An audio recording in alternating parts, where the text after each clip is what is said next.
যত পণ্য আছে আমরা বয়কট করব এবং আমাদের যার যার অবস্থান থেকে এই ইহুদি এবং আমেরিকার বিরুদ্ধে আমরা সমর্থন জানাচ্ছি। এই বলে আমি বক্তব্য করলাম না।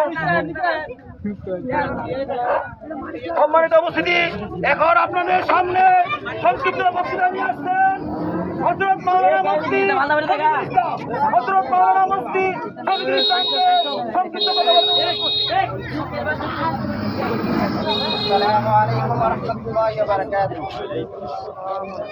আমরা জানি 1920 থেকে 1940 এর ভিতরে ইহুদিরা ফিলিস্তিনের মধ্যে গরিব মানুষ হিসাবে আশ্রয় নিয়েছিল, কিন্তু আজকে দুঃখের সাথে বলতে হয় আমেরিকার মদদ পেয়ে তারা ফিলিস্তিনের রাষ্ট্রকে তারা দখল করার পায়তারা চালাচ্ছে।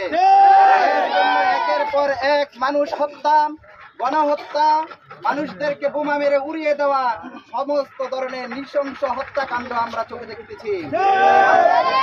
তীব্র নিন্দা জানাই এবং আমি সবাইকে উদাত্ত আহ্বান জানাবো, আমরা সবাই ইসরায়েলি যত পণ্য রয়েছে সমস্ত পণ্যকে বয়কট করব।